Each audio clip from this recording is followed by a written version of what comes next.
Recuerda, cada vez que en el vídeo nos den una pista o alguna información clave, aparecerá este símbolo. Intenta parar el vídeo en ese momento y continuar el ejercicio por ti mismo. Y estate también atento a las interpretaciones de los resultados y a las conclusiones de los ejercicios. Cada vez que se hagan, aparecerá este otro símbolo. Para detectar el parásito del paludismo existe un test de respuesta inmediata que produce un 2% de falsos positivos y un 4% de falsos negativos. En una determinada región de África se sabe que hay un 32% de personas con paludismo. Se pide, primero, ¿cuál es la probabilidad de que el test dé un diagnóstico acertado? Segundo, ¿cuál es el poder predictivo negativo del test? Y tercero, ¿cuál debería valer la sensibilidad? ¿Cuánto debería valer la sensibilidad del test para que el poder predictivo negativo fuese de al menos el 99%? Nota, un falso positivo se produce cuando el test da positivo al aplicarlo a una persona sana. Un falso negativo se produce cuando el test da negativo al aplicarlo a una persona enferma. El poder predictivo negativo es el porcentaje de personas sanas entre las que ha dado negativo en el test.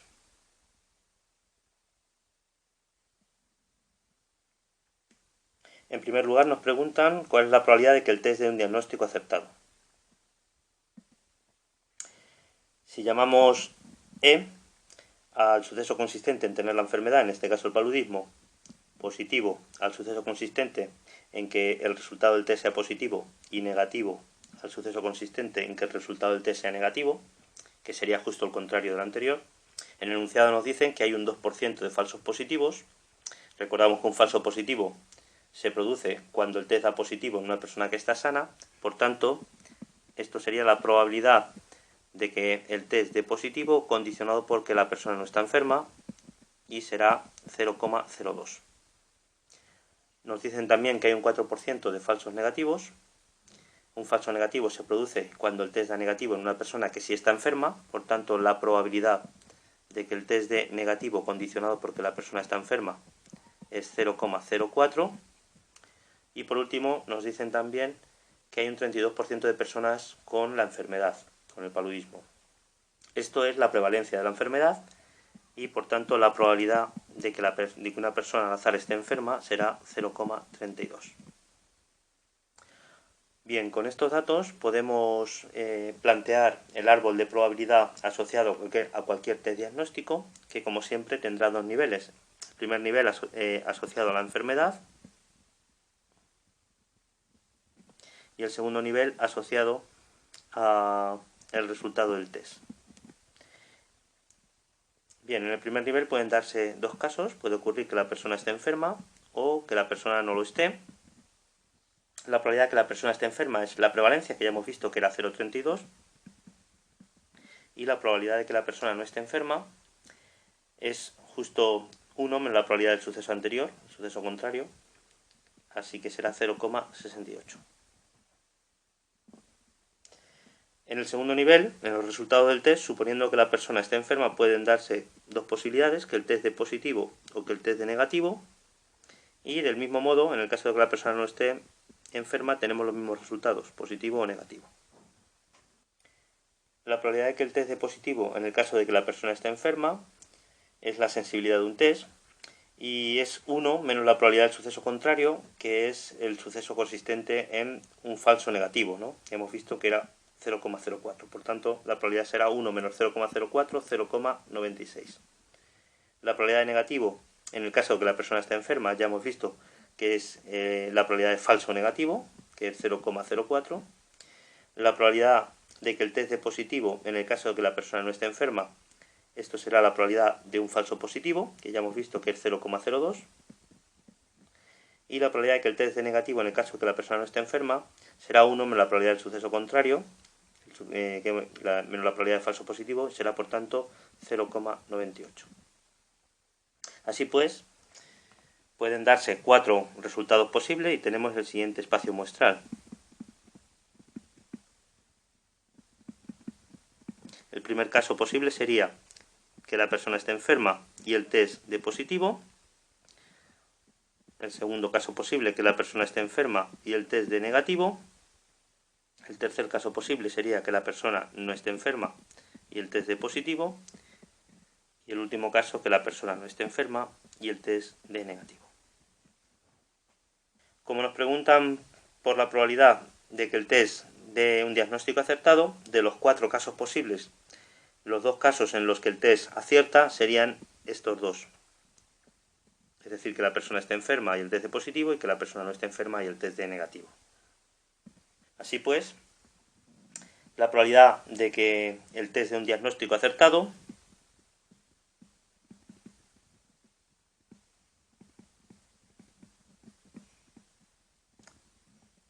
será la suma de las probabilidades de estos 2 sucesos, ¿no? La probabilidad de enfermo y positivo más la probabilidad de no enfermo y negativo. Y esto, a su vez, es igual. La probabilidad de enfermo y positivo es el producto de las probabilidades de las ramas en el árbol que conducen hasta este suceso, ¿no? Sería la probabilidad de enfermo 0,32 por la probabilidad de positivo en el caso de enfermo 0,96, y la probabilidad de este otro suceso de estar sano y que el test dé negativo será la probabilidad de estar sano, que era 0,68, por la probabilidad de negativo en el caso de estar sano, que era 0,98. Y esto nos da una probabilidad de 0,9736. Y esta es la probabilidad de que el test dé un diagnóstico acertado.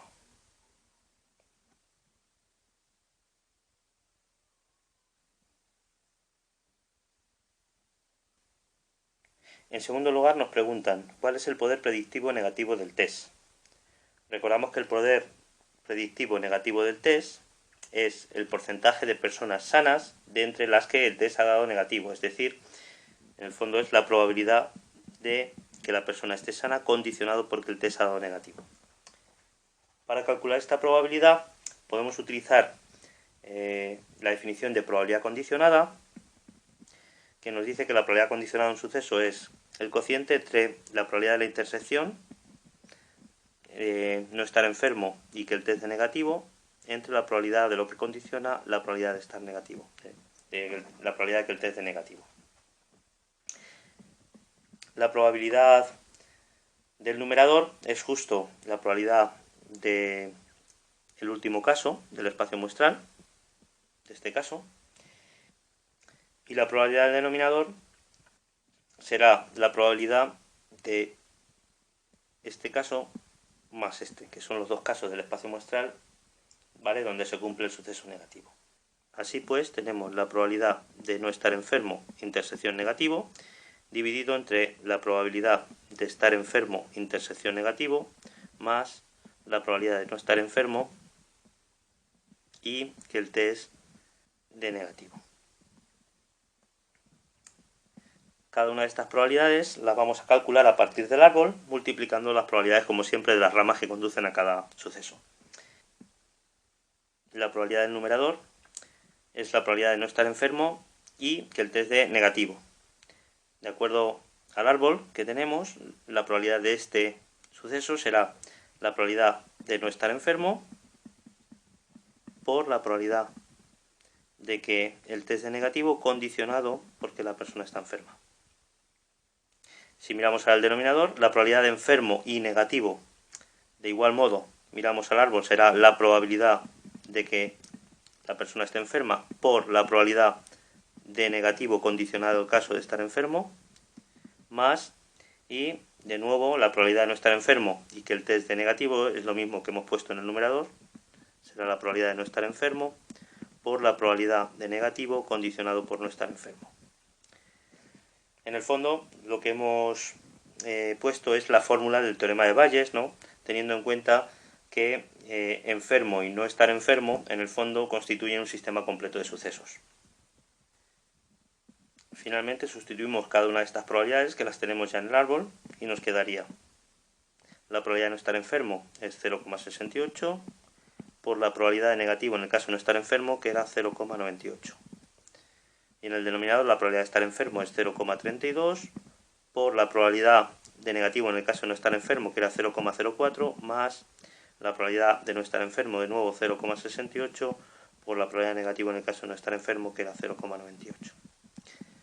Calculamos y llegamos a 0,9812. Y esta es la probabilidad de que una persona no esté enferma en el caso de que el test haya dado negativo.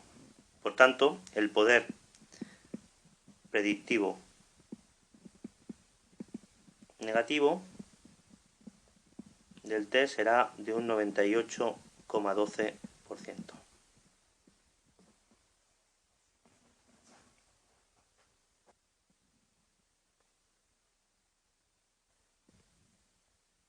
La última pregunta es: ¿cuánto debería valer la sensibilidad del test para que el poder predictivo negativo fuese de al menos el 99%? Bien, recordamos que la sensibilidad del test es la probabilidad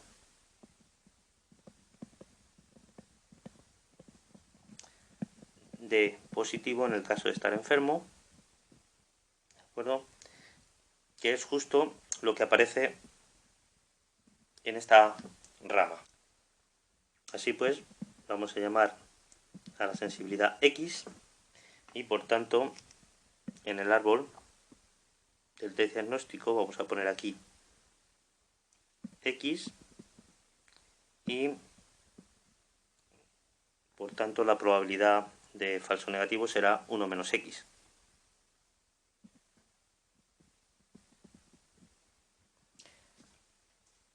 Bien, el resto del procedimiento es muy parecido al del ejercicio anterior, puesto que en el fondo se trata de calcular de nuevo el poder predictivo negativo, ¿no? Ya hemos visto antes que la probabilidad de que el test, y ya hemos visto antes que la probabilidad de no estar enfermo condicionado porque el test es negativo, se podría escribir como la probabilidad de no estar enfermo por la probabilidad de negativo en el caso de no estar enfermo, dividido entre la probabilidad de estar enfermo por la probabilidad de negativo en el caso de estar enfermo, más la probabilidad de no estar enfermo por la probabilidad de negativo en el caso de no estar enfermo.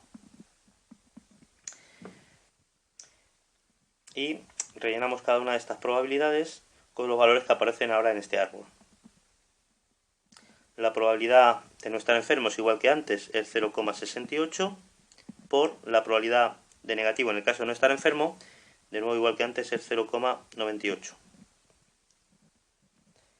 En el denominador tenemos la probabilidad de estar enfermo, que es 0,32, por la probabilidad de negativo en el caso de estar enfermo, y ahora es 1 menos X, más la probabilidad de no estar enfermo, de nuevo 0,68, por la probabilidad de negativo en el caso de no estar enfermo, que es 0,98. Y necesitamos que esta probabilidad sea de al menos el 99%. Así que esto debe ser mayor o igual que 0,99.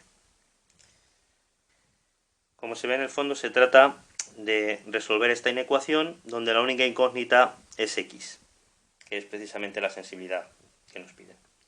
Para resolver la inecuación, primero vamos a resolver la ecuación asociada, ¿vale? Tenemos 0,68 por 0,98, que es 0,6664, dividido entre 0,32 por 1 menos X, es 0,32, menos 0,32X, más 0,68 por 0,98, de nuevo 0,6664. Y esto tiene que ser igual a 0,99.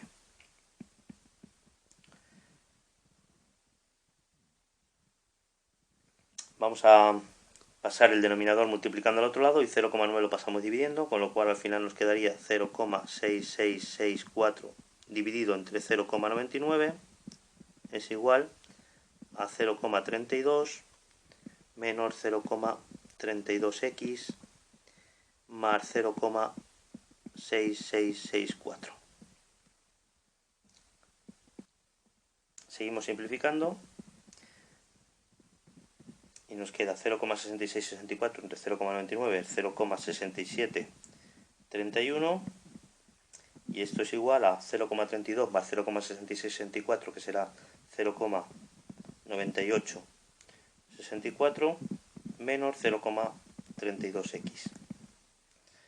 finalmente ya despejamos la x, con lo cual nos quedará 0,9864 menos 0,6731 dividido entre 0,32. Y esto nos da 0,9791. Por tanto, necesitamos que el test diagnóstico tenga una sensibilidad de al menos un 97,91%.